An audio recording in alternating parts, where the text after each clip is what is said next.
Pirmahan mo na lang, Rita. 1 bilyong piso yan. Higit pa sa naging halaga mo sa 5 taon mo rito. Ang boses ni Caspian ay kasing lamig ng marmol na sahig na tinatapakan ko. Dumating iyon mula sa sala, isang matalim na bubog ng salamin na tumusok sa katahimikan ng kusina kung saan ako naghahanda ng sorpresa para sa kanya. Sa nanginginig kong mga kamay, hawak ko ang isang mangkok ng bagong sangag at dinurog na mani. Ang huling sangkap para sa paborito niyang kare-kare.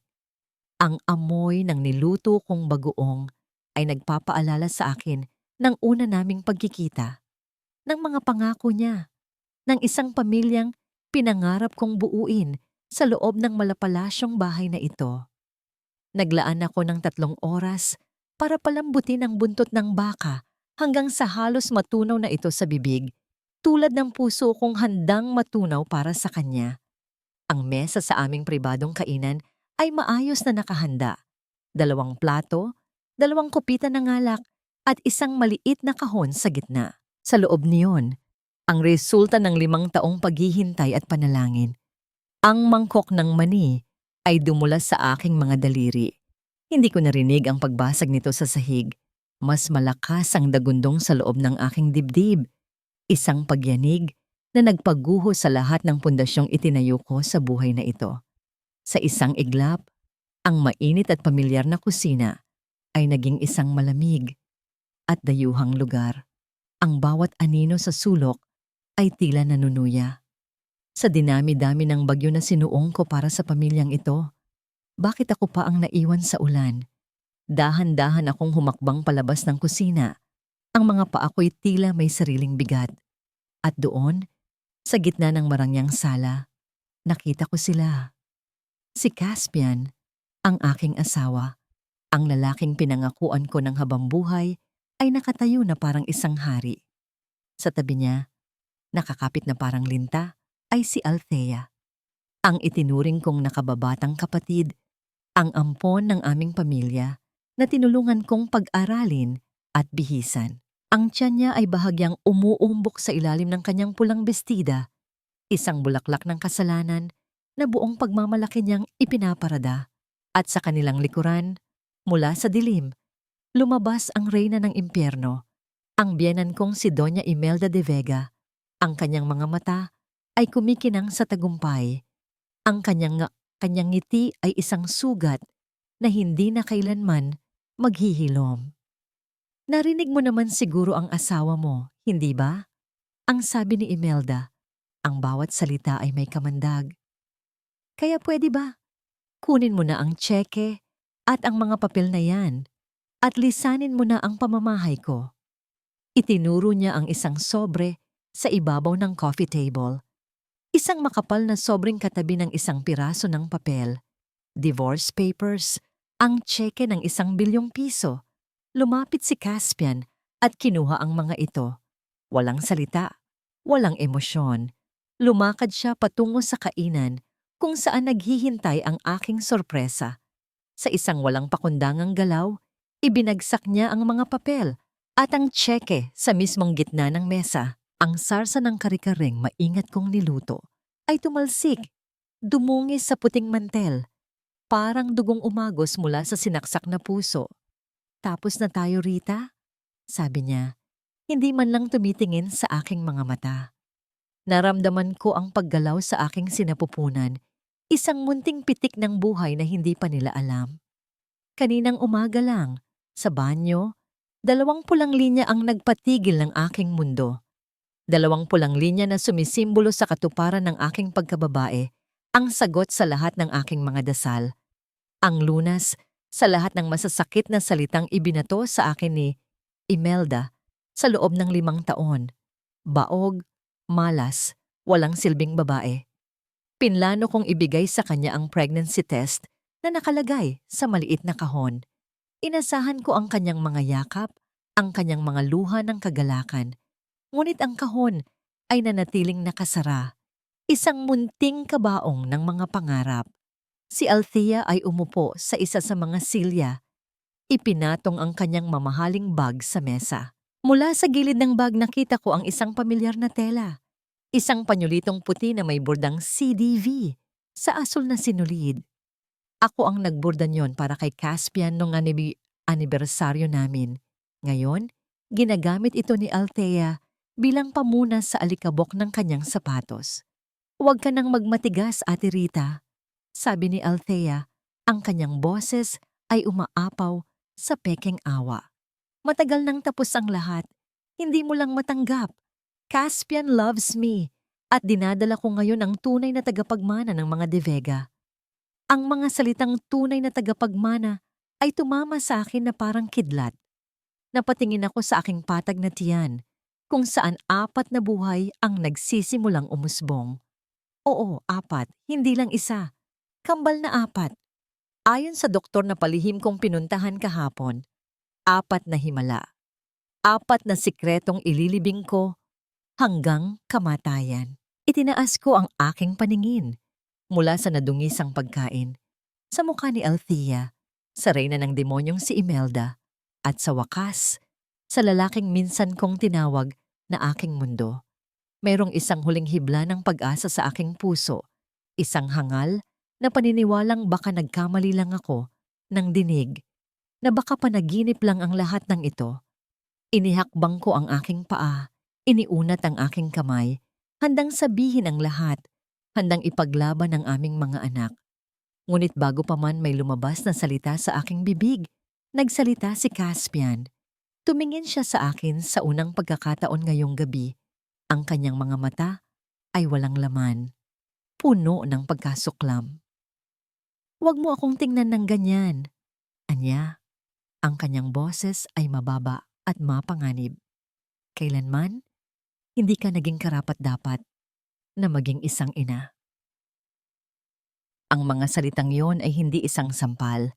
Ito ay isang paghatol, isang pinal na paglalagay ng selyo sa aking halaga o sa kawalan nito sa loob ng 5 taon. Sa sandaling iyon, ang natitirang hibla ng pag-asa sa aking puso ay naputol. Ang margarita na umiiyak sa gabi, na nagdarasal para sa pagmamahal ng isang asawa, ay namatay. Tumayo ako ng tuwid. Wala nang luhang gustong pumatak. Ang sakit ay napakalalim, napakatindi, na hindi na ito kayang ilabas pa ng mga mata. Ito ay naging isang malamig na bakal sa aking gulugod. "Kung ganoon," sabi ko, at nagulat ako sa sarili kong boses. Kalmado, matatag, walang bahid ng panginginig. "Tuparin ninyo ang nasa kasulatan, 1 bilyong piso." Nakita ko ang pag-flak ng gulat sa mga mata ni Caspian. Maging si Imelda ay bahagyang natigilan. Inaasahan nila ang pagmamakaawa, ang pagwawala, ang pagluhod. Hindi nila inaasahan ang isang negosyante. Aba, lumabas din ang tunay na kulay. Sumingit si Imelda, isang mapanuyang ngiti ang gumuhit sa kanyang mga labi. "Mukhang pera ka rin pala." Hindi ko siya pinansin. Ang aking mga mata ay nakatuon lamang kay Caspian. "Hindi tseke. Gusto ko ng cash. Dito mismo. Ngayon din. At pagkatapos nito, hindi ninyo na ako muling hahanapin pa. Kahit kailan." Tumalikod ako nang hindi na hinihintay ang kanilang sagot. Bawat hakbang paakyat sa enggrandeng hagdanan ay isang pag-iwan sa nakaraan. Ang silid tulugan namin, ang silid tulugan niya, ay puno ng mga alaala. Ang mga mamahaling damit sa aparador, ang mga alahas sa kahon, ang mga pabangong regalo niya. Lahat ng iyon ay pag-aari ng isang babaeng hindi na umiiral. Nilagpasan ko ang lahat ng iyon. Ang tanging kinuha ko mula sa isang baul sa paanan ng kama ay ang aming wedding album.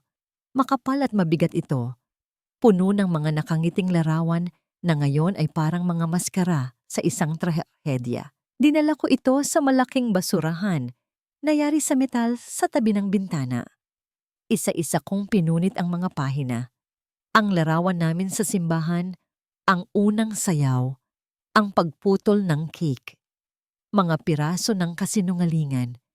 Kinuha ko ang lighter na ginagamit niya para sa kanyang sigarilyo.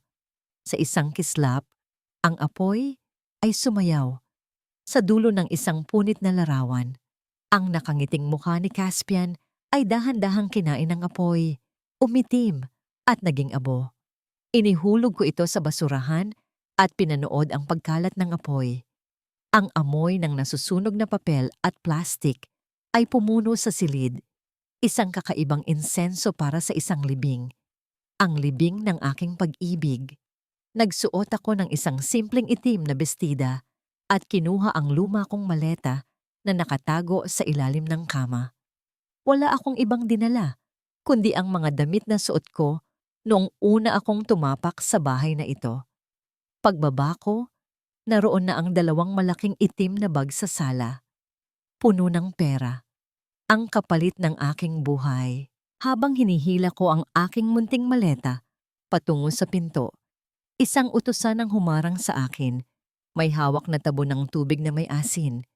Sa isang senyas mula kay Imelda, iwinisik niya ang tubig sa likuran ng aking mga paa, sa sahig na aking nilakaran. Isang ritual para itaboy ang malas. Ako ang malas. Hindi ako lumingon. Binuksan ko ang malaking pinto na gawa sa nara at humakbang palabas. Isang malakas na buhos ng ulan ang sumalubong sa akin. Tila nakikidalamhati ang langit. Ang bawat patak ay malamig, ngunit parang binibinyagan ako. Hinuhugasan ang lahat ng dumi at sakit. Habang naglalakad ako sa mahabang driveway, ang mga ilaw ng mansyon sa aking likuran ay dahan-dahang lumabo. Bawat hakbang ay palayo sa impyerno, ngunit patungo sa isang kawalan na hindi ko pa kilala. Sa dulo ng gate, bago ako tuluyang lumabas sa kalsada, huminto ako. Ipinatong ko ang aking kamay sa aking tiyan, kung saan naroon ang aking tanging yaman, ang aking tanging pag-asa. Sa gitna ng malakas na ulan, ibinulong ko sa hangin ang isang pangakong tanging kami lamang ng aking mga anak ang nakarinig. Pasensya na mga anak, ang sabi ko. Ang aking boses ay nanginginig na sa wakas. Kung pinili ko para sa inyo ang isang duwag na ama, pero pangako, ako ang magiging buong mundo ninyo. Sa kanto ng kalye, may isang itim na kotse na nakaparada. Ang mga ilaw nito ay nakapatay, isang anino sa gitna ng unos. Hindi ko yun pinansin. Ang buong mundo ko ay nagsimulang umikot. Ang bigat ng 2 itim na bag na puno ng pera ay tila bigat ng buong mundo sa aking mga balikat. Ngunit mas mabigat ang kirot sa aking dibdib at ang bigat sa aking sinapupunan. Ang malamig na ulan ay hindi na sapat para palamigin ang apoy ng pagtataksil na sumusunog sa aking kaluluwa. Isang matinding pulikat ang biglang pumilipit sa aking tiyan na parang isang kamay na bakal na kumakapit sa aking mga laman loob. Isang sakit na hindi ko pa naramdaman kailanman. Mas matindi pa sa sakit ng pag-ibig na bigo. Hindi pa. Ang naibulong ko sa hangin. Mga anak ko. Bumigay ang aking mga tuhod. Ang maleta ay bumagsak sa aking tabi. Ang mga bag ng pera ay gumulong sa basang kalsada. Ang ilan sa mga nakatali na bigkis ay bumukas at nagkalat ang ilang piraso ng salapi na parang mga basang dahon. Ang 1 bilyong piso na dapat ay maging sandata ko ay wala ng halaga. Napahawak ako sa aking tiyan at sa pagitan ng dilim at ng mga patak ng ulan, may nakita akong isang bagay na nagpatigil sa paghinga ko. Dugo. Isang maliit na agos ng dugo ang dumadaloy sa aking binti, humahalo sa tubig ulan, isang pulang babala sa gitna ng gabi. Ang takot na gumapang sa aking puso ay mas malamig pa kaysa sa bagyo. Ang lahat ng tapang, lahat ng pagmamataas ay biglang naglaho. Napalitan ito ng dalisay na takot ng isang ina. Ang huli kong nakita, bago ako nilamon ng dilim, ay ang pagbukas ng pinto ng itim na kotse. Isang figura ng isang matandang lalaki, ang mabilis na lumabas at tumakbo patungo sa akin. Ang kanyang mga mata ay puno ng pag-aalala na hindi ko inaasahan. Ang aking isip ay sumuko at ang mundo ay naging itim. Ang una kong naamoy ay hindi ang mamahaling pabango ng aking dating silid, kundi ang pinaghalong amoy ng betadine at kalawang. Dahan-dahan kong iminulat ang aking mga mata. Ang kisame ay hindi puti at mataas, kundi mababa at may mga bakas ng tulo ng tubig. Isang dekuryenteng bentilador ang umuugong sa isang sulok. Ang tunog nito ay tila isang pagod na buntong hininga. Sinubukan kong bumangon ngunit di isang mainit na kamay ang marahang pumigil sa akin. Dahan-dahan lang, Ineng, sabi ng isang malumanay na boses. Isang matandang babae na may mga gatla ng kabaitan sa muka ang nakangiti sa akin. Ang kanyang buhok ay puti na at nakapusod, at ang kanyang mga kamay, bagamat kulubot, ay nagpapadama ng kapanatagan. Nasaan po ako? Tanong ko. Ang aking lalamunan ay tuyo. Nasa muntikong klinika ka dito sa Tondo. Ako si Aling Flor. Huwag kang mag-alala, ligtas ka rito. Sagot niya habang inaabutan ako ng isang basong tubig. Ang mga alaala ay bumalik na parang rumaragasang baha. Ang ulan, ang dugo, ang takot. Agad akong napahawak sa aking tiyan. Ang mga anak ko. Ngumiti si Aling Flor. Ngunit may bahid ng lungkot sa kanyang mga mata. Nailigtas natin sila sa awa ng Diyos, pansamantala. Pero kailangan mong malaman ng isang bagay, Rita, at kailangan mong maging matatag. Pumasok sa silid ang lalaking tumulong sa akin kagabi. Ang matandang lalaking may tindig ng isang profesional na tila hindi nababagay sa karukhaan ng lugar na ito. Nagpatawag ako ng isang espesyalista mula sa aking pinagkakatiwalaang ospital kaninang madaling araw para tingnan ka, sabi ng matanda.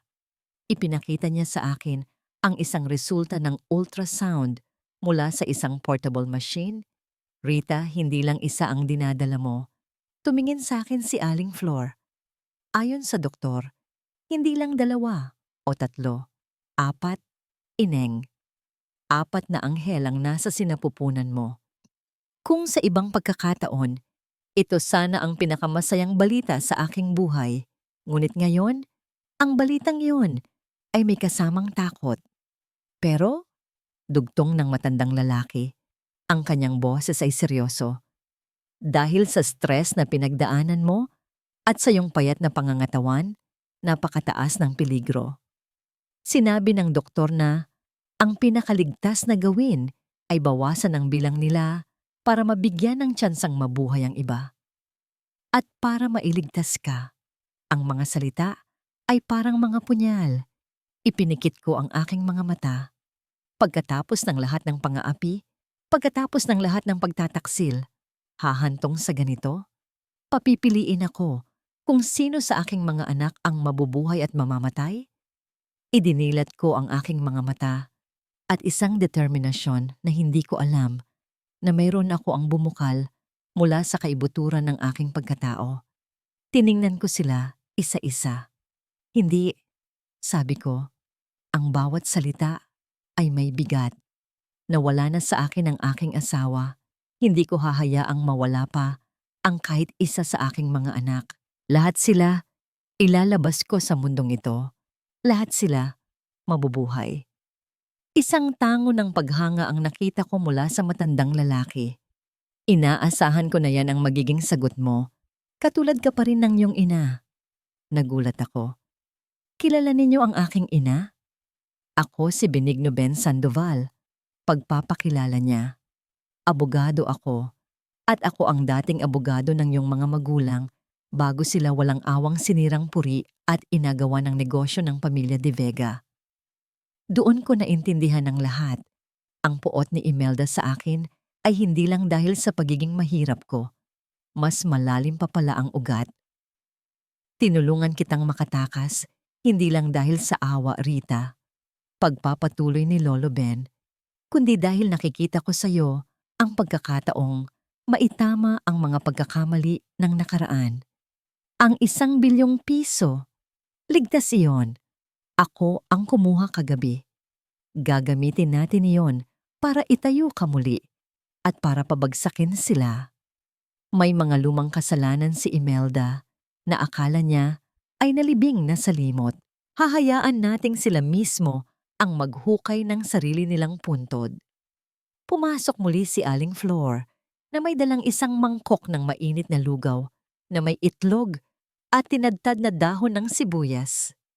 Ang simpleng amoy niyon ay nagpagising sa aking kalamnan.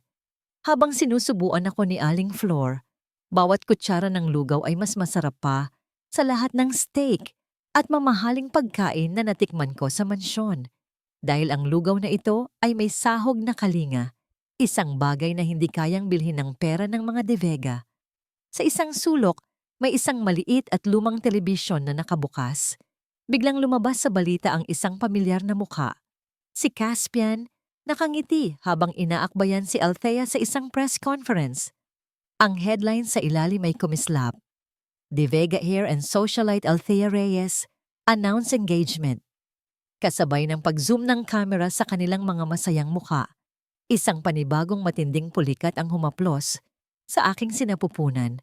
Mas malakas kaysa sa naon. Napasigaw ako sa sakit at napahawak ng mahigpit sa kamay ni Aling Flor. Ang mga mata niya ay nanlaki sa pag-aalala. Ang bata. Ang mga bata.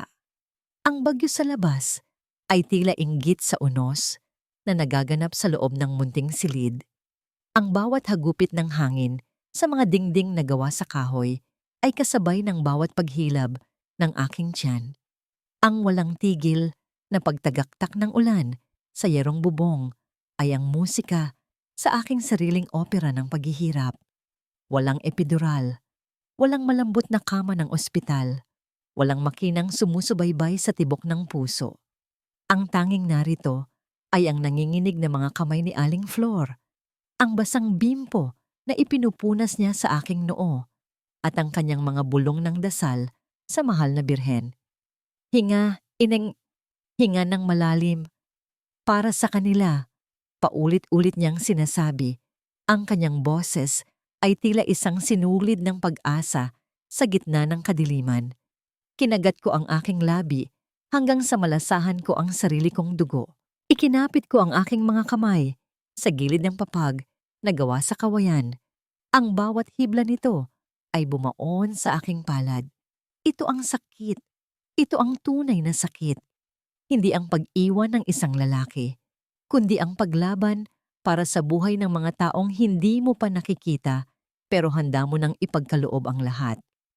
Pagkatapos ng mga oras na tila walang katapusan, sa gitna ng isang sigaw na gumisi sa katahimikan ng gabi, narinig ko ang unang gantimpala. Isang iyak, isang maliit, malakas, at galit na iyak. Ang una, lalaki. Sigaw ni Aling Flor, ang kanyang mukha ay basang-basa sa pinaghalong pawis at luha ng kagalakan. Ngunit wala akong oras para magdiwang. Ang pangalawang unos ay dumating na. Mas malakas, mas mabangis. At muli, ang paglaban, ang pagsigaw, hanggang sa marinig ko ang pangalawang musika, ang iyak ng pangalawang anghel. Pangalawa, lalaki ulit. Ang gaganda ng mga anak mo, Rita. Pagod na ako. Ang aking katawan ay malapit ng sumuko. Ngunit sa tuwing nararamdaman ko ang paggalaw sa loob ko, naaalala kong mayroon pang naghihintay. Mayroon pang kailangang lumabas. Ang pangatlo ay mas mahirap, mas matagal. Ngunit sa huli, narinig ko rin ang kanyang tinig. Nang akala ko'y tapos na ang lahat, nagsalita si Aling Flor. Ang kanyang boses ay puno ng pag-aalala. May isa pa. At parang hirap na hirap siyang lumabas. Ang huling laban ang pinakamabigat. Wala na akong lakas. Ang aking mga sigaw ay naging mga ungol na lamang. Ngunit sa aking isipan, nakikita ko ang mukha ni Caspian, ang ngisi ni Althea, ang mapanghusgang mga mata ni Imelda.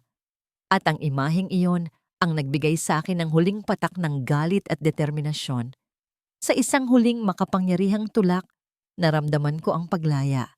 Ngunit ang kasunod noon ay hindi iyak. Ang kasunod ay isang nakabibinging katahimikan. Bakit hindi siya umiiyak, Aling Flor? Tanong ko. Ang aking boses ay isang mahinang bulong. Nakita ko ang pag-aalala sa mukha ng matandang hilot habang inaangat niya ang isang maliit at halos walang buhay na katawan. Isang babae. Ang aking prinsesa. Ang kanyang balat ay nangingitim at hindi siya gumagalaw. Diyos ko po. Akin na siya. Utos ko. Ang aking boses ay biglang nagkaroon ng lakas na hindi ko alam kung saan nanggaling. Inagaw ko ang aking anak mula sa kanyang mga kamay. Inilapit ko siya sa aking dibdib, balat sa balat. Ang aking init laban sa kanyang panlalamig. Niyakap ko siya ng mahigpit. Ibinubulong ang lahat ng pagmamahal at pangako na hindi ko naibigay sa kanyang ama. Huwag anak, huwag mo akong iiwan. Hindi pa. Lumaban ka. Sa buong magdamag, habang ang bagyo sa labas ay unti-unting humuhupa, nanatili akong gising. Ang 3 kong anak na lalaki ay mahimbing na natutulog sa isang improbisadong kuna, ngunit ang aking buong mundo ay nakasentro sa munting nilalang sa aking mga bisig. Tinawag ko siyang Tala, ang aking bituin sa pinakamadilim na gabi ng aking buhay. At sa pagsikat ng araw, isang himala ang naganap. Isang maliit na ubo, isang mahinang pag-ubo, at pagkatapos, isang iyak. Ang pinakamatamis, pinakamagandang musika na narinig ko sa aking buong buhay. Pinangalanan ko ang aking mga anak na lalaki na Habagat, Amihan at Dagat. Mga pangalang sumisimbolo sa lakas ng kalikasan na aming pinagdaanan. Mga pangalang walang bakas ng pagiging De Vega. Sila ay akin. Akin lamang. Samantala, sa isang malayong mansyon, si Imelda De Vega ay nakatanggap ng isang sobre na walang pangalan ng nagpadala. Sa loob nito, isang piraso ng papel. Ang kopya ng ultrasound result ko, malinaw na nagpapakita ng 4 na maliliit na anyo. Sa ilalim, may isang sulat kamay na mensahe. Ang malas na itinapon mo ay nagbunga ng 4 na biyaya. Humigpit ang pagkakahawak ni Imelda sa papel. Isang malamig na kislap ang gumuhit sa kanyang mga mata. Buhay pa ba siya? Ang tanong niya sa hangin. Isang tanong na naglalaman ng isang nakatagong banta. 7 taon. Sa loob ng 7 taon, ang isang bagyo ay kayang manalanta at mag-iwan ng wasak na lupa. Ngunit sa loob din ng 7 taon, ang isang butil na itinanim sa wasak na lupaing iyon ay kayang tumubo, yumabong at maging isang malawak na hardin. Ang Isla Amihan ay hindi lamang isang lugar. Ito ay isang pakiramdam. Ang buhangin dito ay mas pinupa sa asukal. Ang tubig ay kasing linaw ng mga pangarap ng isang bata. Ang mga modernong bahay kubo na nakatayo sa ibabaw ng tubig ay idinisenyo para salubungin ang sinag ng araw sa umaga at ihatid ito sa paglubog nito sa hapon. Ang hangin ay may dalang halimuyak ng sampagwita at alat ng dagat, isang pabango ng kapayapaan. Ito ang paraisong itinayo ko mula sa mga piraso ng aking winasak na puso. At sa paraisong ito, ako ang reyna. Hindi na ako si Rita, ang asawang martir. Dito, ako si Miss Marikit, ang tagapagtatag at may-ari ng pinakapinapangarap na healing resort sa buong Pilipinas. Nakatayo ako ngayon sa beranda ng pangunahing gusali. Suot ang isang simpleng puting bestida na gawa sa linen habang sinusuri ang mga plano para sa aming bagong yoga pavilion. Gawin nating mas malawak ang mga bintana, architect. Sabi ko sa aking kausap, ang aking boses ay kalmado, ngunit may bigat ng awtoridad. Gusto kong maramdaman ng mga bisita na kayakap nila ang karagatan habang nagme-meditate sila. Tumango ang arkitekto, puno ng paggalang. Masusunod po, Miss Marikit. Mula sa aking kinatatayuan, tanaw ko ang aking tunay na kaharian. Sa dalampasigan, 4 na maliliit na figura ang naghahabulan sa mga alon. Ang aking 4 na himala. Ang aking 4 na dahilan. Mommy! Look! Sigaw ng isa sa kanila. Habagat is cheating! He's using a big leaf to splash us! Ngumiti ako. Si Amihan. Ang pangalawa kong anak na lalaki, ang laging may reklamo, pero ang pinakamalakas tumawa. Si Habagat, ang panganay, ang laging seryoso at tagapagtanggol. Si Dagat, ang bunso sa mga lalaki, ang tahimik na nagmamasid na mas gustong gumawa ng mga kastilyong buhangin. At si Tala, ang aking munting prinsesa, ang tanging babae na may hawak na basket at namumulot ng mga kabibe. 7 taong gulang na sila. Matalino, maliksi at puno ng buhay. Sila ang puso ng Isla Amihan. Pumasok ako sa aking opisina, isang silid na gawa sa salamin na nakaharap sa dagat.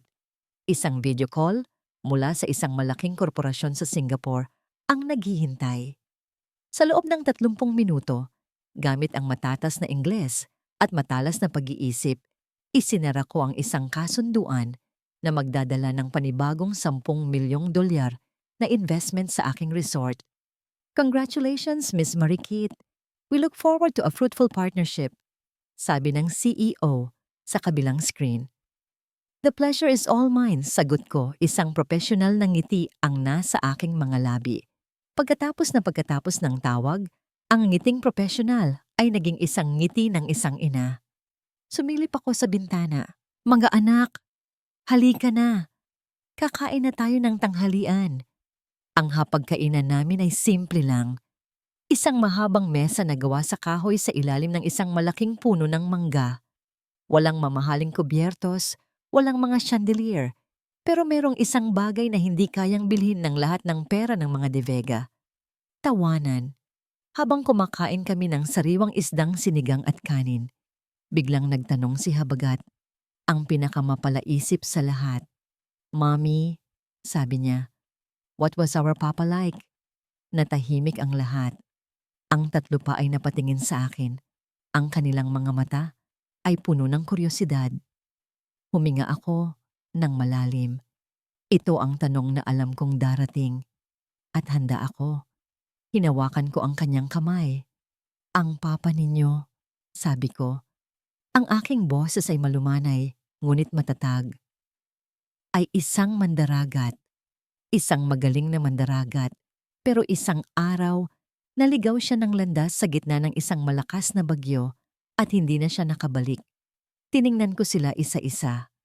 Hindi natin kailangang maghintay sa kanya dahil tayo ang magmamaneho ng sarili nating bangka. Nagliwanag ang kanilang mga mukha. Kontento na sa sagot na yon. Sapat na yon.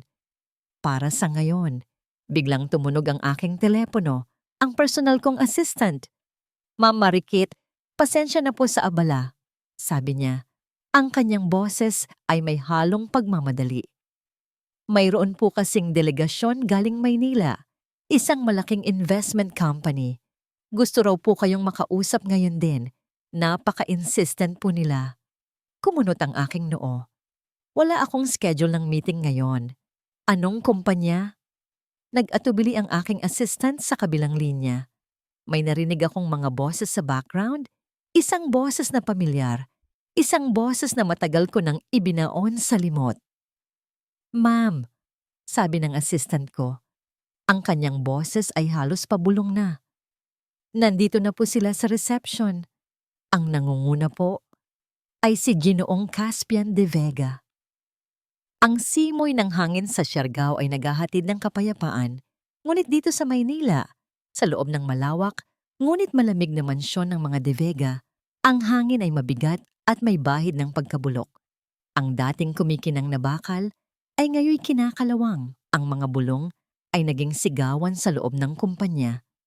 Ang mga analyst ay nagbabala tungkol sa paparating na pagkalugi. Ang mga empleyado ay nagbubulungan tungkol sa mga nawawalang pondo. Ang dating imperyo ng transportasyon na itinayo ng lolo ni Caspian ay bumagsak sa mga kamay niya, sa kamay ni Althea at sa kamay ng sarili niyang kawalang kakayahan. Sa kanyang silid tulugan na ngayon ay mas mukhang isang bar kaysa sa isang lugar ng pahinga. Nakaupo si Caspian. Ang bote ng whiskey sa kanyang tabi ay halos ubos na. Ang salamin na hawak niya ay nanginginig tulad ng kanyang buong pagkatao. Ang kanyang mukha Dating makinis at puno ng kayabangan, ay ngayoy puno ng mga linya ng pagod at pagsisisi. Ang dating matalas na tingin ay napalitan ng malungkot at nawawalang pagtitig. Nasaan na ang lahat? Bulong niya sa sarili. Nasaan na ang lahat ng napakasarap na pagkaing niluto ni Rita? Ang tawanan nila. Sumingit si Althea. Ang kanyang bestida ay mas mababa pa sa dapat. Ang kanyang kilos ay puno ng pagkawalang pakialam. Tigilan mo na yan, Caspian. Hindi mo na mababago ang nakaraan. Ang kailangan nating gawin ngayon ay iligtas ang natitira pa sa imperyo natin. At paano natin yan gagawin, Althea? Sarkastikong tanong ni Caspian. Kapag naubos na ang pera, pati ikaw iiwanan ako, hindi ba? Isang pamilyar na ekspresyon ang gumuhit sa mukha ni Althea. Ang ekspresyong yun na nakita ko sa huling araw ko sa bahay na ito. Pagkainis. Pagkainis na may halong pagkairita. Huwag mo akong sisihin sa mga pagkakamali mo, sigaw ni Althea. Kung hindi ka lang sana naging duwag at sinunod mo ang utos ko noon pa. Utos mo? Putol ni Caspian. Ang kanyang boses ay tumaas. Binalak mong ilaglag si Rita noon, hindi ba? Kahit alam mong buntis siya. At ngayon? Ngayon, wala na tayong pera, wala ng titulo, at ang plano mong makakuha ng mana sa pamamagitan ng pekeng pagbubuntis na booking na. Ang usapan nila ay naputol nang pumasok ang isang abogado. Ang kanyang muka ay puno ng pag-aalala. Mr. De Vega, may problema po. Tungkol sa mga papeles na nalik sa publiko. Ang mga transaksyon natin sa Isla Amihan, mukhang alam na ng lahat ang tungkol sa pagtatago mo ng pondo. Nagdilim ang paningin ni Caspian. Isla Amihan. Ang pangalang iyon ay isang tinik sa kanyang lalamunan. Ang lugar na iyon ay simbolo ng lahat ng nawala sa kanya. Ang lugar na iyon ay itinayo ng babaeng pinakawalan niya. Isla Amihan, bulong niya. Kailangan kong pumunta doon. Ano? Para saan? Sigaw ni Althea. Wala na tayong pakialam doon. Kailangan kong subukang bawiin ang kahit ano pa ang matitira sa atin. Sabi ni Caspian na tila may bagong determinasyon na nabuhay sa kanya. Siguro, baka may maitulong pa sila. Hindi alam ni Caspian na ang pagpunta niya doon ay hindi para bawiin ang nawala, kundi para harapin ang multo ng kanyang nakaraan na ngayoy naging isang matagumpay na reyna. Sa kanyang pagdating sa Siargao, ang hangin ay iba. Tahimik, nakakapreskong. Hindi tulad ng mabigat at nakakalason na hangin sa Maynila. Ang mga tao ay nakangiti, nagbibigay galang sa isang babaeng tinawag nilang Miss Marikit. Sa kanyang paglalakad, nakita niya ang 4 na bata na naglalaro sa buhanginan. 3 lalaki at 1 babae. Ang pinakamatanda sa mga lalaki na may buhok na kulay kape at mga matang kasing lalim ng karagatan ay biglang tumigil sa kanyang paglalaro. Napatingin siya sa malayo, sa direksyon kung saan nakatayo si Caspian. Kuya Habagat, sino po yung lalaki? Tanong ng maliit na babae. Ang kanyang boses ay kasing tamis ng bulaklak ng sampagita. Napatingin si Habagat sa direksyon ng lalaki.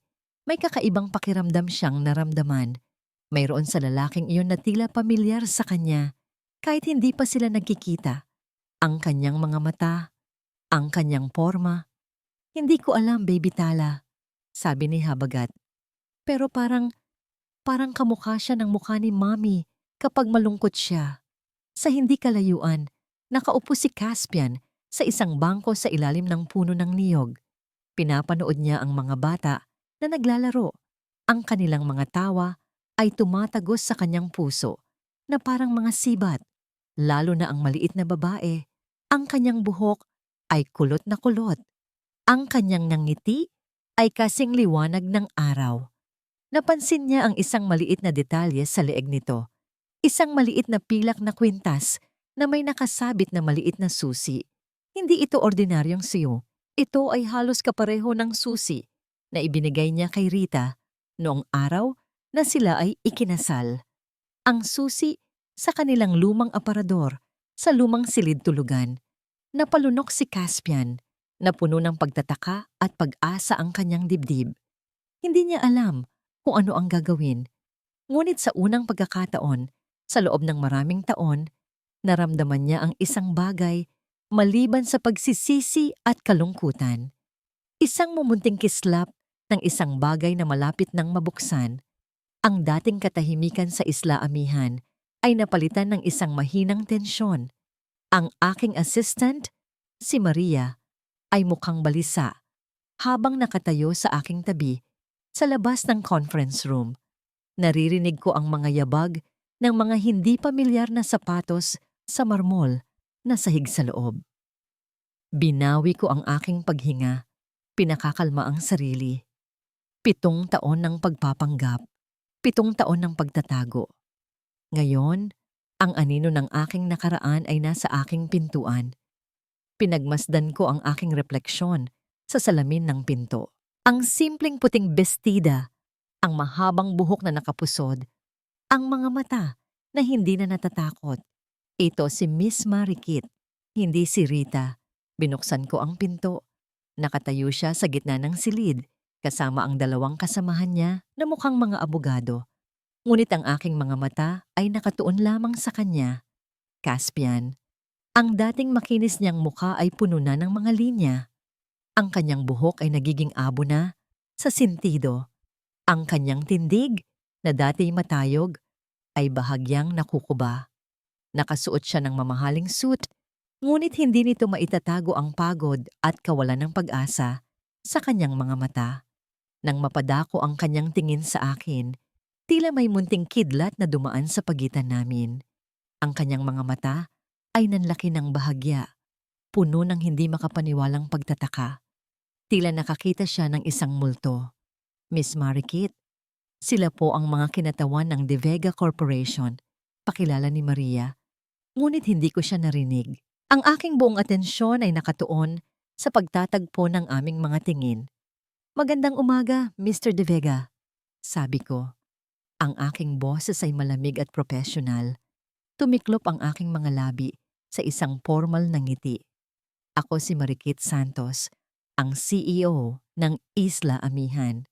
Nakita ko ang bahagyang pagkunot ng kanyang noo. Ang pangalan na yon, Santos. Hindi Talavera, hindi De Vega. "Miss Santos," sagot niya. Ang kanyang boses ay bahagyang garalgal. Nagpapasalamat kami sa pagkakataong ito. Umupo kami sa magkabilang panig ng malaking lamesa. Ang tensyon sa silid ay halos mahawakan. Habang naglalahad sila ng kanilang proposal, ang aking mga tenga ay nakatuon lamang sa bawat salita ni Caspian. Ang kanyang paghinga, ang kanyang boses, ang paraan ng paggalaw ng kanyang mga kamay. Lahat ay pamilyar. Ang kanilang proposal ay simple. Gusto nilang bilhin ang Isla Amihan, ang aking paraiso, ang aking kaligtasan, ang aking bagong buhay. Tumawa ako sa loob-loob ko. Ang kapal ng kanilang mukha. "Mr. De Vega," sabi ko pagkatapos nilang magsalita. Ang aking boses ay hindi nagbabago. Sa aking pagkakaalam, ang De Vega Corporation ay malubhang may problema sa pananalapi. At ang Isla Amihan ay hindi para sa pagbebenta. "Alam namin ang sitwasyon namin, Miss Santos," sabi ng isa sa mga abogado ni Caspian na tila gustong magpakitang gilas. "Ngunit ang investment na ito ay magiging malaking tulong para sa inyong expansion. At kami naman, kailangan namin ng isang lugar na tulad ng Isla Amihan para makabangon." "Kung kailangan ninyo ng tulong," sabi ko, na nakatingin diretso kay Caspian, "siguro ay dapat kayong humingi ng tulong sa ibang paraan. Hindi sa pagbebenta ng lupa na hindi naman sa inyo." Napalunok si Caspian. Ang mga mata niya ay nakatuon sa akin, puno ng hindi maintindihang emosyon, pagdududa, pag-asa, at isang bagay na tila pagkilala. "Miss Santos," sabi niya. Ang kanyang boses ay mas mahina na ngayon. Maaari bang mag-usap tayo ng pribado? Kahit 5 minuto lang?" Nagkatinginan kami ni Maria. Tumango siya sa akin na tila naiintindihan ang nararamdaman ko. Sige, sabi ko. Maria, pakihanda na lang po ng tsaa para sa ating mga bisita habang kami ay mag-uusap. Naiwan kaming dalawa sa conference room. Ang katahimikan ay mas mabigat pa kaysa kanina. Lumapit siya sa bintana, nakatingin sa malawak na karagatan. Alam kong ikaw si Rita, sabi niya, hindi nakatingin sa akin. Ang kanyang boses ay puno ng pag-amin. Hindi ako sumagot. Hinayaan ko siyang magpatuloy. Napakalaki ng pinagbago mo, sabi niya. Ang kanyang tinig ay nagbabago. Hindi ko akalain. Hindi ko naisip na kaya mong gawin ito, na maging ganito ka. Kalakas. Tumingin ako sa kanya. Ang lalaking minahal ko, ang lalaking sumira sa akin. Ang lakas, sabi ko, ay hindi minana Mr. De Vega. Ginagawa iyan. Rita, ang mga bata, sabi niya, ang kanyang mga mata ay nagbabadya ng luha. Nakita ko sila kanina. Ang panganay, ang bunso. Anak ko sila, sabi ko. Ang aking boses ay matatag o ay matatag. Sila ang aking lakas, ang aking dahilan, at hindi mo sila pwedeng angkinin. Hindi ko sila inaangkin, sabi niya. Lumingon siya sa akin. Ang kanyang mga mata ay puno ng pakiusap. Gusto ko lang malaman kung pwede ko silang makilala.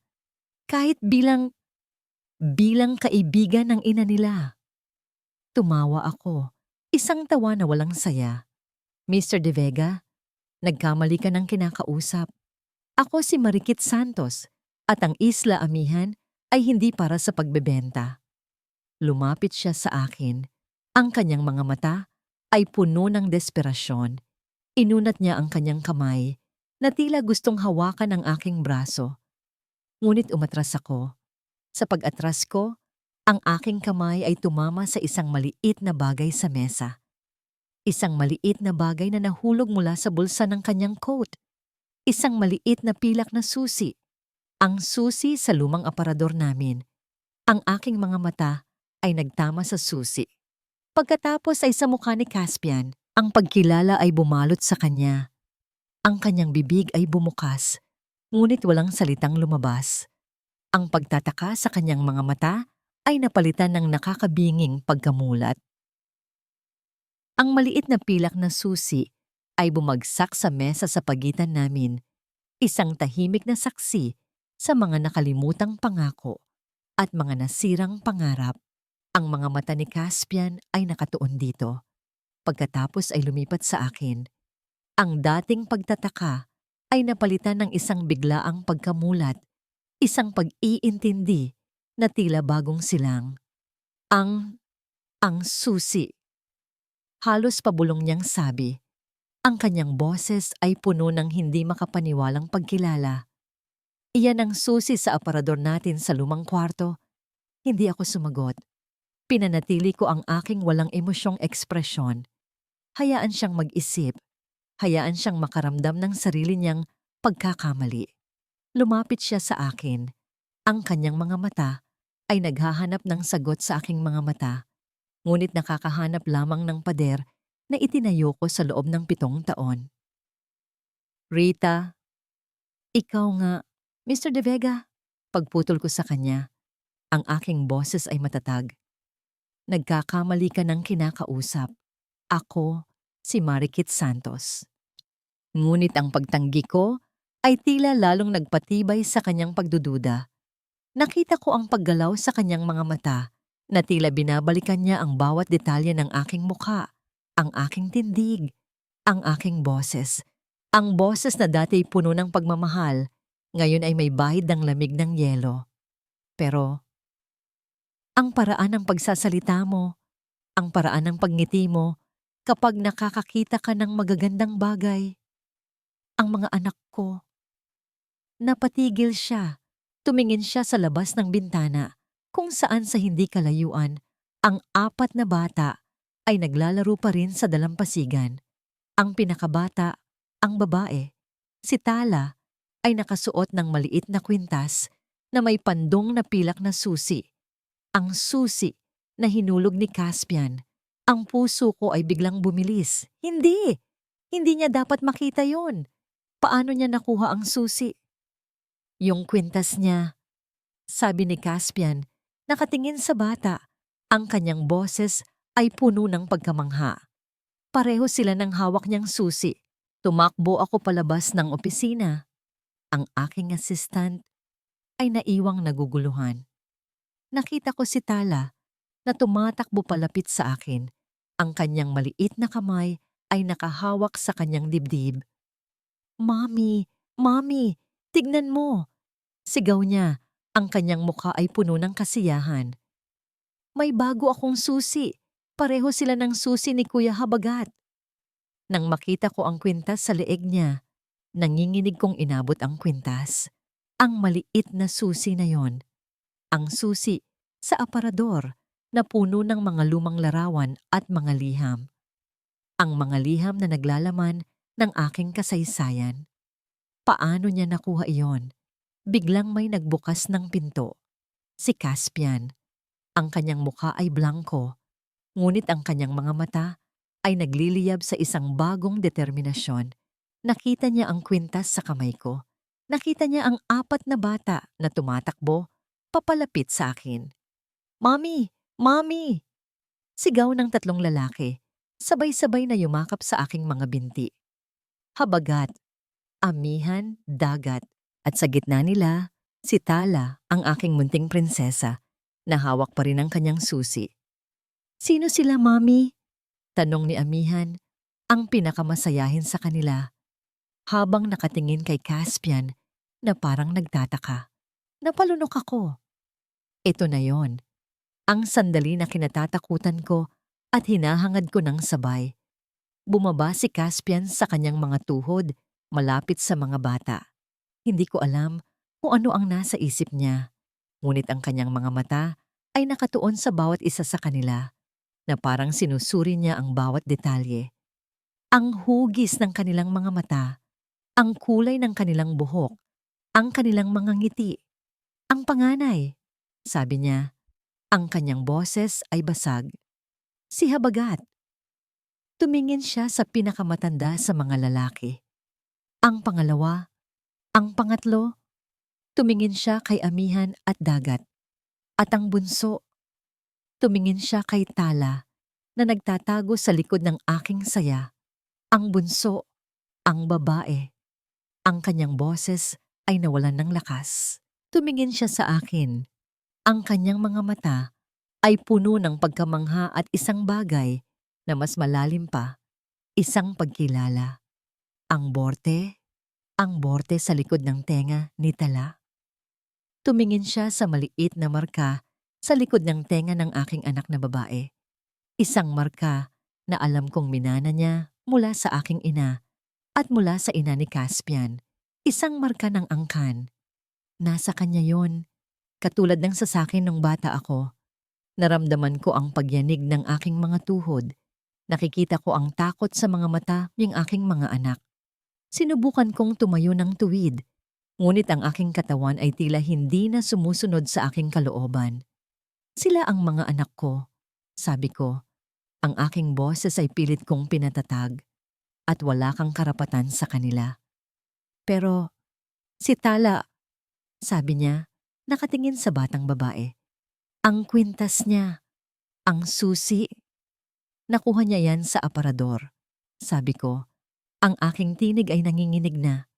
Sa aparador, kung saan nakatago ang mga larawan ng aking nakaraan. Mga larawan na hindi mo na dapat nakita.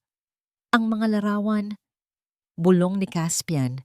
Nakita ko ang lahat.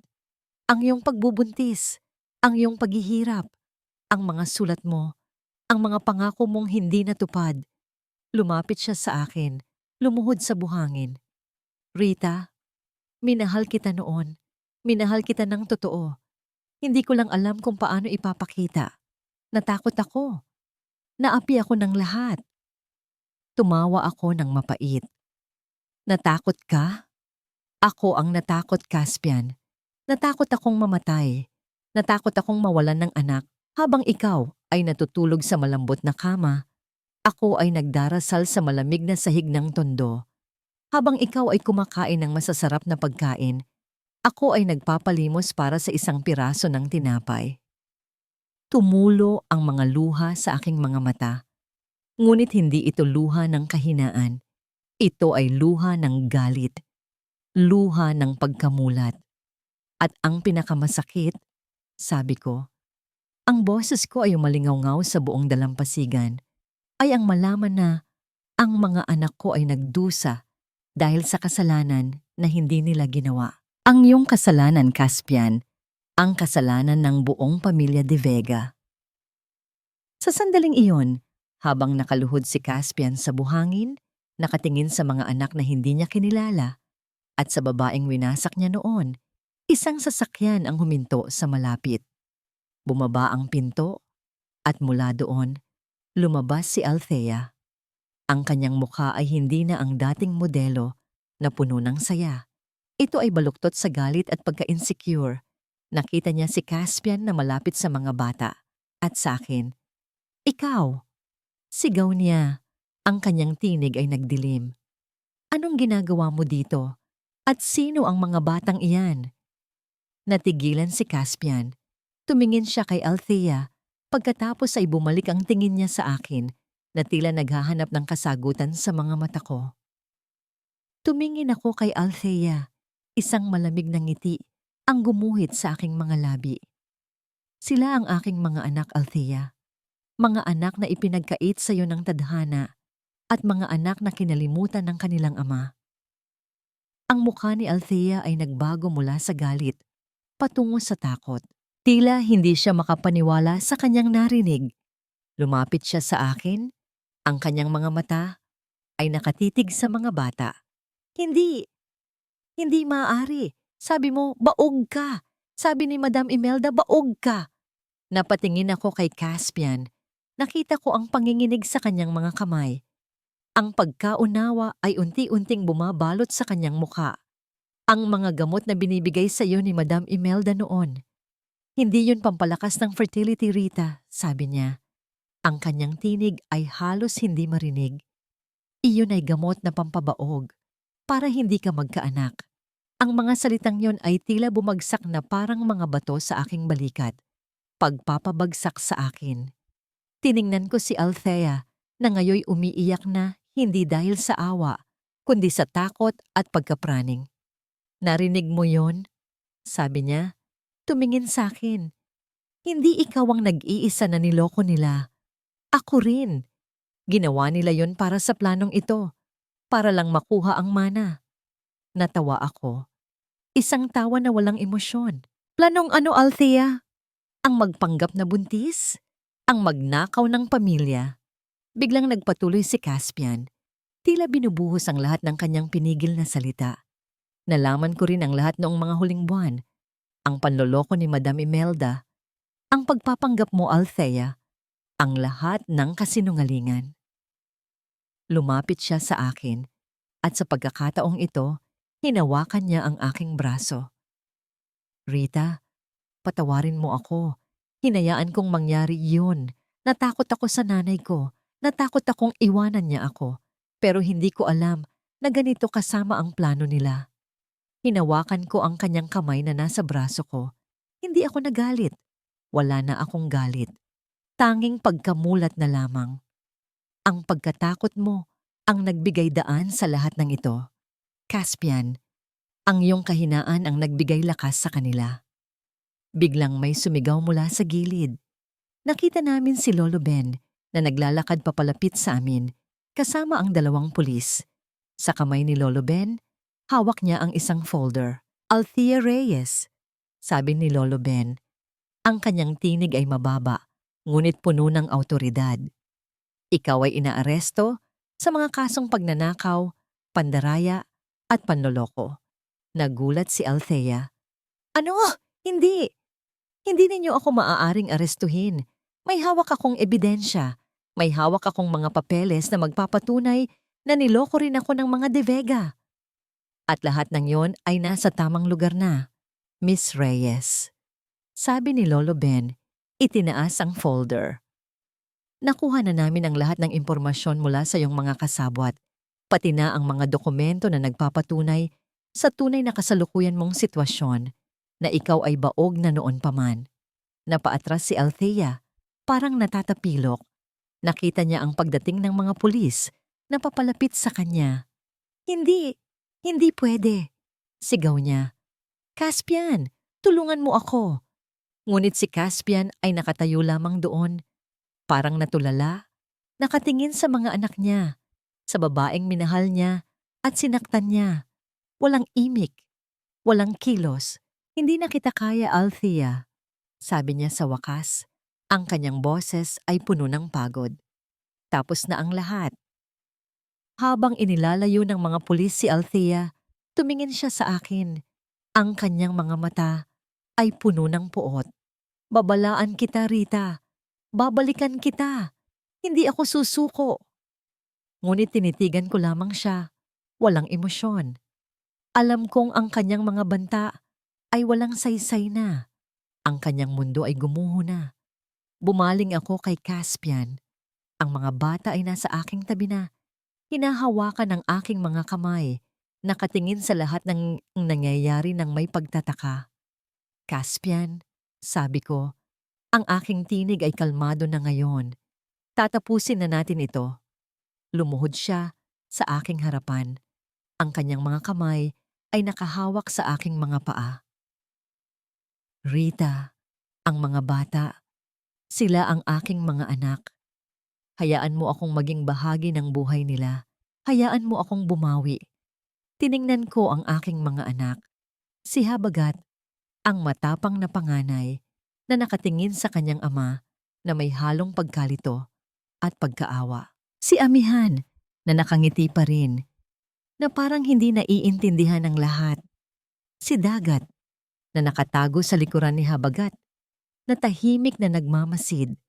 At si Tala, ang aking munting prinsesa, na nakatingin kay Caspian na may malambot na pagkaunawa sa kanyang maliliit na mata. Hinaplos ko ang ulo ni Tala. Mga anak, sabi ko, ang aking boses ay malumanay. Ang batang ito, si Caspian, siya ang inyong ama. Ngunit hindi siya ang nag-alaga sa inyo. Hindi siya ang nagpalaki sa inyo. Hindi siya ang nagpakain sa inyo kapag kayo ay nagugutom. Hindi siya ang nagpatulog sa inyo kapag kayo ay natatakot. Tumingin ako kay Caspian. Malaki ang kasalanan mo, Caspian. Hindi ito mapapatawad ng isang iglap. Ngunit, hindi mo sila mapipilit na mahalin ka kung hindi ka nila kilala. Hindi mo rin sila mapipilit na hindi ka makilala. Tumingin ako sa kanya at sa unang pagkakataon, may nakita siyang kapatawaran sa aking mga mata. Hindi pagmamahal, hindi awa, kundi pagkilala sa isang taong nagdusa rin sa sarili niyang paraan. Magbabayad ka, sabi ko. Hindi sa pera, hindi sa pagdurusa. Babayaran mo ang iyong mga pagkakamali sa pamamagitan ng pagtulong sa iba. Matapos mong ayusin ang lahat ng sinira mo sa De Vega Corp, tutulungan kita. Magtatayo tayo ng isang pundasyon para sa mga batang tulad ninyo noon. Mga batang walang ina.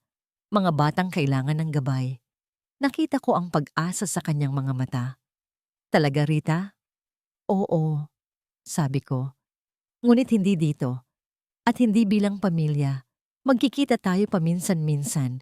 Siguro, para sa mga bata, para sa kanila. Maaari kang maging isang kaibigan. Isang kaibigan na nagbabayad ng utang. Lumapit si Caspian sa mga bata. Lumuhod sa harap nila. Si Habagat ang unang lumapit. Pagkatapos, si Amihan. Si Dagat ay nagatubili pa. Ngunit sa huli ay lumapit na rin. Tanging si Tala ang nanatili sa aking tabi. Nakatingin sa ama niyang hindi niya kilala. Niyakap ko si Tala. Okay lang yan, anak. Bulong ko. Mayroon ka naman akong mami. Ngumiti siya sa akin. At iyon ang pinakamalaking gantimpala. Ang pag-ibig ng aking mga anak. Ang aking sariling kaligayahan. Ang aking bagong buhay. Ang araw na yon ay nagmamarka ng pagtatapos ng isang kabanata at ang simula ng isa pang paglalakbay. Ang hangin sa Isla Amihan ay tila mas sariwa, mas malinis, na para bang ang buong isla ay nagdiwang sa pagtatanggal ng isang malaking dumi. Ngunit sa malayong Maynila, ang karma ay nagsisimula ng maningil. Sa isang silid, sa isang mumurahing ospital, nakahiga si Imelda de Vega. Ang dating reyna ng tahanan, ang diyosa ng kasinungalingan, ay ngayon ay isang anino ng kanyang dating sarili. Ang kanyang mga mata, na dati kumikinang sa kasamaan, ay ngayon ay malabo at walang buhay. Ang kanyang katawan, na dating balot sa mamahaling seda at ginto, ay ngayoy balot sa manipis na kumot ng ospital. Ang kanyang mga kamay, na dating bumabatok at naghahagis ng pera, ay ngayoy mahina at hindi na makakilos. Ang balita tungkol sa pagkabangkarote ng kumpanya, ang pagkabunyag ng kanyang mga kasinungalingan, at ang pag-aresto kay Althea ay naging sanhi ng kanyang pangalawang at mas malubhang stroke. Ngayon, siya ay nakaratay, isang taong gulang na halaman. Ang kanyang mga salita ay naging mga ungol lamang na hindi na maintindihan. Ang kanyang dating kayamanan ay naibenta na para makabayad sa mga utang at legal fees. Ang mga dating nagliligawan sa kanya ay naglaho na parang bula.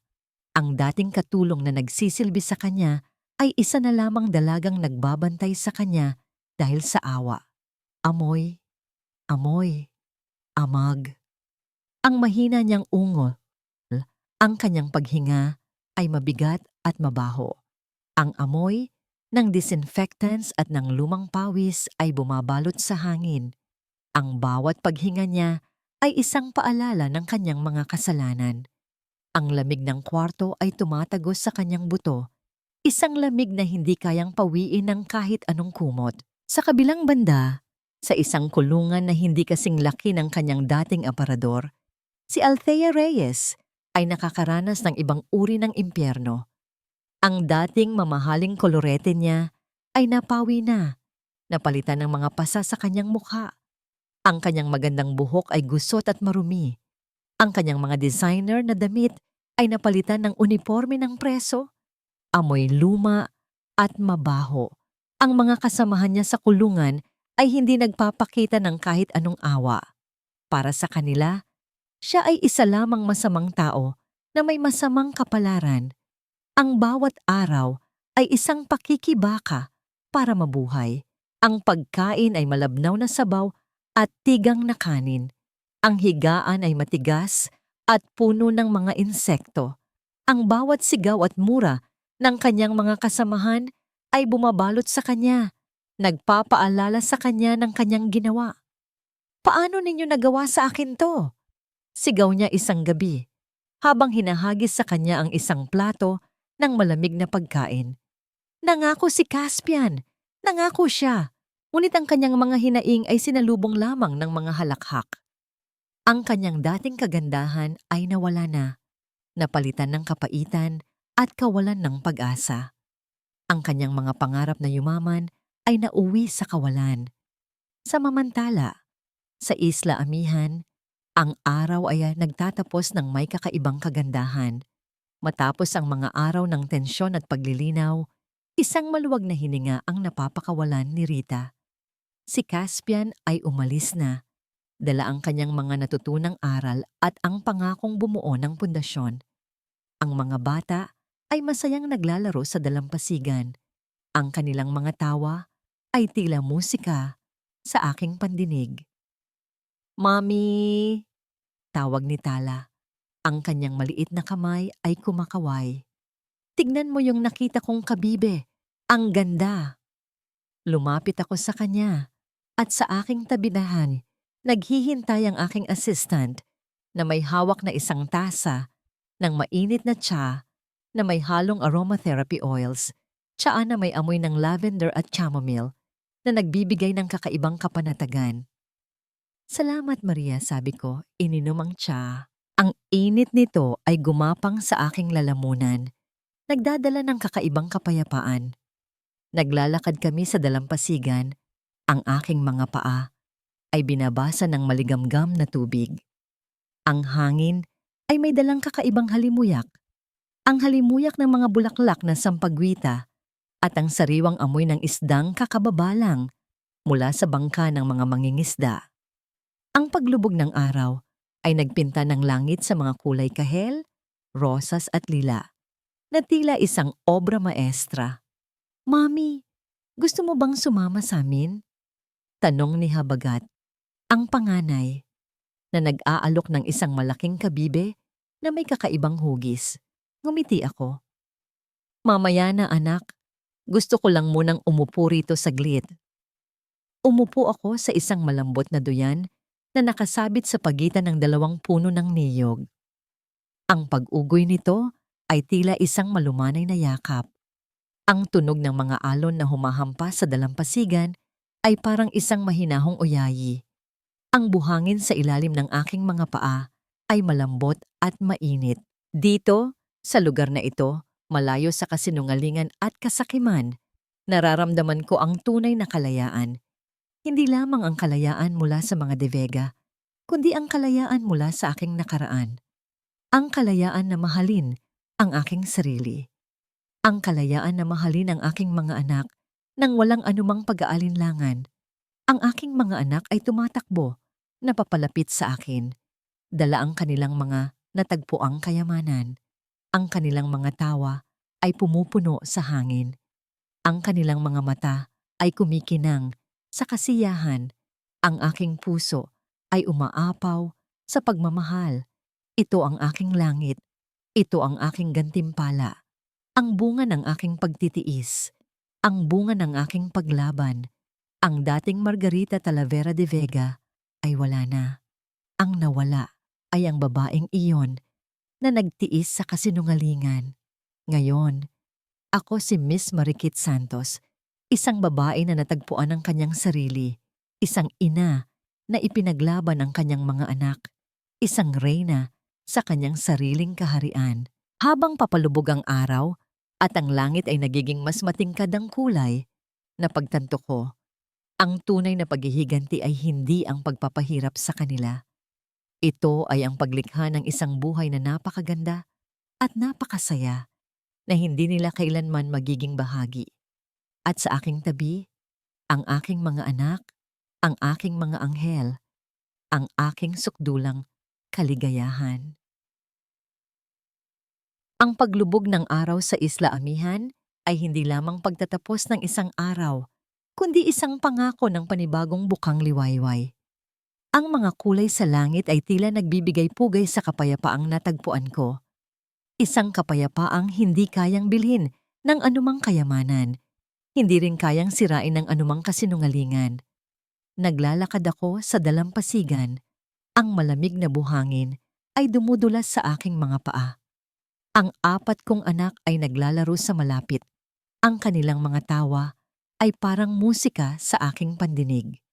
Si Habagat, ang aking panganay, ay abala sa pagtatayo ng isang kastilyong buhangin na mas malaki pa kaysa sa aming maliit na kubo. Si Amihan, ang masayahin, ay masayang sumisid sa mababaw na tubig habang si Dagat ang tahimik ay tahimik na nagmamasid sa kanyang mga kapatid. At si Tala, ang aking munting prinsesa, ay nakaupo sa aking tabi. Ang kanyang maliliit na daliri ay gumuguhit ng mga puso sa buhangin. "Mami," sabi niya, ang kanyang tinig ay malambing na parang bulong ng simoy ng dagat. "Si Daddy, kailan po siya uuwi?" Natahimik ako saglit. Ang tanong na yon, ang salitang iyon, Daddy. Isang salita na matagal ko nang itinago sa kanilang mga puso. Isang salita na ngayon ay kailangan na nilang marinig. Hinaplos ko ang kanyang buhok. "Si Daddy mo, Tala," sabi ko. Ang aking tinig ay puno ng tamis at kaunting lungkot. Siya ay nasa malayo ngayon. Nagtatrabaho siya. Pero darating ang araw na makikilala ninyo siya. Hindi bilang isang lalaking nanakit sa atin noon, kundi bilang isang taong natuto ng kanyang mga pagkakamali. Napatingin sa amin ang 3 niyang kapatid. Ang kanilang mga mukha ay puno ng kuryosidad. Tama si Mami. sabi ni Habagat. Lumapit sa amin at umupo sa aking tabi. Ang sabi ni Tito Ben, si Daddy raw ay tumutulong sa pagbuo ng mga paaralan para sa mga batang walang ina. Tulad natin noon, si Lolo Ben, ang aking tagapagligtas, ang aking gabay. Siya ang tumulong kay Caspian na ayusin ang kanyang buhay at sa parehong oras, tinulungan niya akong makabuo ng pundasyon para sa mga batang ulila. Ang pera na sana'y mapupunta sa pagpapatayo ng mga gusaling puno ng kasinungalingan ay napunta sa pagtatayo ng mga paaralang puno ng pag-asa. Oo anak, sabi ko. Hinaplos ang pisngi ni Habagat. Ginagawa niya ang tama ngayon at sa tamang panahon, kapag handa na tayong lahat, makikilala ninyo siya. Tumingin ako sa aking mga anak. Ang kanilang mga mata ay puno ng pagtitiwala. Sila ang aking mundo. Sila ang aking lakas. Kinabukasan, isang maliit na bangka ang dumating sa dalampasigan. Hindi ang malaking yate na aking kinagisnan. Ito ay isang simpleng bangka na may isang tao lamang sa loob. Si Caspian, hindi siya nagdala ng kahit anong mamahaling regalo. Tanging isang maliit na kahon na yari sa kahoy lamang ang dala niya. Lumapit siya sa amin, ngunit hindi siya lumapit ng todo. Tumigil siya sa isang distansya kung saan kaya ko pa siyang tanawin nang hindi nababagabag. Ang kanyang mga mata ay puno ng pagpapakumbaba. Ang kanyang mga kamay ay mahigpit na nakahawak sa kahon. Rita, sabi niya, ang kanyang tinig ay mahina, ngunit malinaw. Hindi ako nararapat na tawagin kang asawa. Hindi rin ako nararapat na tawagin akong ama. Ngunit nandito ako ngayon para sa kanila. Binuksan niya ang kahon. Sa loob nito ay isang maliit na laruan na gawa sa kahoy, isang barko. Gawa ito ng mga batang tinulungan ko sa Maynila. Hindi ito mahalaga pero sana tanggapin nila. Nagkatinginan kami ng mga anak ko. Nakita ko ang pag-aalinlangan sa kanilang mga mata. Ngunit sa sandaling iyon, napagtanto ko, ang pagpapatawad ay hindi lamang para sa kanila. Ito rin ay para sa akin, para sa aming mga anak. Mga anak, sabi ko, lumapit ako sa kanila. Siya ang inyong ama. Ngayon, piliin ninyo kung gusto ninyong tanggapin ang kanyang regalo. Nagkatinginan ang 4 na bata. Si Habagat, ang panganay, ang unang lumapit. Kinuha niya ang maliit na barkong kahoy. Tiningnan niya si Caspian at pagkatapos ay ngumiti. Isang maliit, mahiyain na ngiti. Salamat po, Tito, sabi niya. Sunod na lumapit si Amihan, pagkatapos si Dagat. At sa huli, si Tala. Lumapit siya kay Caspian, kinuha ang kanyang kamay at ibinigay ang maliit na kabibe na may susi na kanyang nakuha noon. Eto po, Daddy, sabi niya. Ang kanyang tinig ay malambing. Para sa inyo po. Napaiyak si Caspian. Ang kanyang mga luha ay dumaloy sa kanyang pisngi. Hindi na ng pagsisisi, kundi ng pasasalamat. Tiningnan niya ako. At sa kanyang mga mata, nakita ko ang isang bagay na hindi ko pa nakikita noon. Ang pagkilala sa tunay na halaga ng pagmamahal. Hindi ko siya niyakap, hindi ko siya hinawakan. Ngunit sa sandaling iyon, alam kong hindi na niya ako kailangang yakapin. Ang pagpapatawad ay hindi nangangahulugang pagbabalik sa nakaraan. Ito ay nangangahulugang pagbibigay ng kalayaan sa hinaharap. Tumayo ako at tumingin sa papalubog na araw. Ang init ng araw ay tila bumabalot sa akin. Isang init na nagmumula, hindi lamang sa kalikasan, kundi sa aking puso. Tara na mga anak, sabi ko. Yumakap sa aking 4 na anghel. Uwi na tayo. May ihahanda pa tayong hapunan. At habang naglalakad kami papalayo, iniwan namin si Caspian sa dalampasigan, nakatayo mag-isa. Hawak ang maliit na kabibe na may susi, isang paalala ng kanyang nakaraan at isang simbolo ng kanyang bagong pag-asa. Ang pag-asa na sa wakas, matapos ang mahabang paglalakbay, ay natagpuan ko ang aking sarili, ang aking kaligayahan, at ang aking tunay na pag-ibig, ang pagmamahal sa aking mga anak at sa sarili ko. 5 taon ang lumipas mula nang ang araw na yon sa Siargao. 7 taon mula nang ang mundo ko'y gumuho at muli kong itinayo. Ngayon, ang liwanag na sumasalubong sa akin ay hindi na ang nakakasilaw na sinag ng araw ng Maynila, kundi ang banayad at nagbibigay buhay na sinag ng bagong umaga sa aking sariling paraiso. Nakatayo ako ngayon sa gitna ng isang malaking entablado. Ang ilaw ay nakatutok sa akin. Hindi ito ang entablado ng isang korte o ng isang pribadong pagtitipon.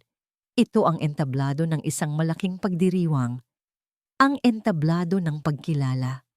Sa harap ko, nakalatag ang isang napakalaking banner na nagbabasa, Miss Marikit Santos, Woman of the Year, 2028, Visionary Leader in Sustainable Tourism and Social Enterprise. Nakatanggap ako ng mahahabang palakpakan mula sa libu-libong tao sa bulwagan. Ang ilan ay mga dating bisita ng Isla Amihan, ang ilan ay mga kasosyo sa negosyo, at ang ilan ay mga taong naimpluwensyahan ng aking mga programa para sa mga kabataan at kababaihan. Ang aking puso ay puno ng pasasalamat. Sa unang hanay ng mga upuan, nakaupo ang aking 4 na anak. Sila na ang pinakamalaking dahilan kung bakit ako naririto. Si Habagat, ang aking panganay, na ngayon ay isang matalinong binatilyo, ay nakangiti sa akin. Ang kanyang mga mata ay kumikinang sa pagmamalaki. Si Amihan, ang aking masayahing anak, ay kumakaway na parang isang kilalang artista. Si Dagat, ang tahimik kong tagamasid, ay may daladalang maliit na regalo na yari sa kahoy. Isang maliit na replika ng barkong iyon na una niyang natanggap mula sa kanyang ama. At si Tala, ang aking munting prinsesa, ang aking inspirasyon, ay nakasuot ng bestida na kulay puti, na parang isang maliit na anghel na nakaupo sa tabi niya ang isang matandang lalaki na may mabait ng ngiti, si Lolo Ben. Hindi na siya naglalakad ng mabilis, ngunit ang kanyang mga mata ay puno pa rin ng karunungan at pagmamahal. Pagkatapos ng seremonya, habang bumababa ako sa entablado, tinapik ako ni Lolo Ben sa balikat. Magaling, apo. Pinatunayan mo sa lahat na ang tunay na lakas ay hindi nagmumula sa dugo o sa titulo, kundi sa tibay ng puso at pananampalataya. Ginitian ko siya. Salamat po, Lolo Ben. Hindi ko po ito magagawa kung wala kayo. Tumingin ako sa paligid, sa nagbubunying karamihan. Nakita ko ang ilang dating kasosyo sa negosyo, ang ilan sa mga dating empleyado ng De Vega na ngayon ay nasa Isla Amihan na. Ngunit hindi ko nakita ang taong hinahanap ko. Sa huling hanay, malayo sa liwanag, nakaupo ang isang lalaki.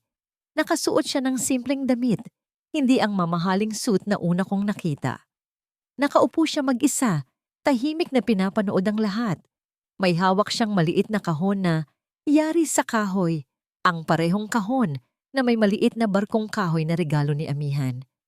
Sa kanyang mukha, ang mga linya ng pagsisisi ay naroon pa rin, ngunit nababalutan na ng banayad na pagtanggap. Hindi siya lumapit, hindi siya humingi ng atensyon. Alam niyang narito siya para sa mga bata, hindi para sa akin. At iyon ang sapat na. Hindi ko na kailangan ng pagmamahal ng isang lalaki para makumpleto ang aking buhay, ang aking mga anak, ang aking mundo, ang aking negosyo na ngayon ay nagbibigay trabaho sa daan-daang tao at tumutulong sa mga nangangailangan, ang aking misyon. Pumalik ako sa aking mga anak, yakap nila ako, ang kanilang mga tawa ay bumubulwak. Mami, ang galing mo po, sabi ni Tala. Ang kanyang mukha ay nagniningning sa kasiyahan. Tama si Tala, Mami, dagdag ni Amihan. Parang prinsesa ka po doon sa stage. Ngumiti ako, hinaplos ang kanilang mga pisngi. Hindi ako prinsesa, mga anak. Ako lang si Mami ninyo, at kayo ang aking kaharian. Sa pagtatapos ng araw, habang naglalakbay kami pabalik sa Isla Amihan, ang kalangitan ay napuno ng mga bituin. Ang dagat ay payapa. Ang hangin ay sariwa. Habang nakatingin sa labas ng bintana ng sasakyan, nakita ko ang mga ilaw ng Maynila na tila kumukutitap sa malayo. Dati, ang mga ilaw na yon ay kumakatawan sa aking pinakamasakit na alaala. Ngayon, ang mga yon ay tila kumakatawan lamang sa isang malayong panaginip na natapos na. Hindi ko kailangan ng kahit ano pa. Hindi ako nangangailangan ng paghihiganti. Hindi ko kailangan ng kasama para maging maligaya. Ang aking kaligayahan ay narito, nasa aking mga anak, sa aking pinaghirapan, at sa kapayapaang aking natagpuan. Hindi ko kailangan ng prinsipe para maging reyna. Bulong ko sa aking sarili, habang ang aming sasakyan ay papalayo sa syudad, papalapit sa aming tahanan, papalapit sa aming bagong umaga. Ang aking korona ay gawa sa aking sariling pawis, dugo, at ang walang hanggang pagmamahal ng aking mga anak. Ang huling tanawin ay ang paglubog ng araw sa karagatan na nag-iiwan ng pangako ng isang bagong umaga. Isang umaga na puno ng pag-asa, pagmamahal, at ang walang hanggang kapangyarihan ng isang babae na muling isinilang mula sa abo. Narito ang teksto para sa narrator, kasama ang iyong personal na mensahe mula sa may akda. Ang huling tanglaw sa Isla Amihan ay nagbibigay daan sa isang panibagong umaga. Mahal kong mga tagapakinig, sa bawat salitang aking isinulat, sa bawat luha at ngiting aking ibinahagi, kasama kayo. Ang paglalakbay na ito patungo sa Isla Amihan, mula sa abo ng pagdurusa hanggang sa pagbangon ng pag-asa, ay hindi ko tinahak ng mag-isa. Salamat sa inyong pakikinig, sa inyong pag-unawa, at sa inyong pagtanggap sa bawat sandali ng kwentong ito. May mga gabing napakahirap isulat ang mga eksenang puno ng sakit. Kapag nakikita ko ang paghihirap ni Rita, ang kanyang pag-iisa, ang kanyang takot, halos sumasabog ang puso ko. Ngunit sa bawat hirap, may liwanag. Ang liwanag ng mga anak niya, ang liwanag ng kanyang sariling katatagan. Ang kwentong ito ay isinilang mula sa isang maliit na binhi ng inspirasyon, isang pangarap na ang pagmamahal, kahit sa pinakamadilim na sulok, ay laging may puwang para sa pag-asa. Naaalala niyo ba ang desisyon ni Rita na tuluyang patawarin si Caspian kahit hindi sila nagkabalikan? Kaya mo bang magpatawad, tulad ni Rita, sa taong nagdulot sa iyo ng matinding sakit? Ito ang tanong na nais kong iwan sa inyong mga puso. Naniniwala ako na ang pag-ibig ay hindi laging nangangahulugang pagkakapares, kundi minsan, ito ay pagbibigay ng kalayaan para sa sarili at para sa kanila. Naway ang bawat aral dito, ang tibay ng isang ina, ang kapangyarihan ng pagpapatawad at ang walang hanggang pag-asa ay manatili sa inyong mga puso. Mangyaring ibahagi ang inyong mga saloobin sa ibaba. Ano ang pinakatumibok sa inyong puso? Huwag kalimutang i-like at i-share ang kwentong ito kung ito'y inyong nagustuhan. Hanggang sa muli nating pagkikita.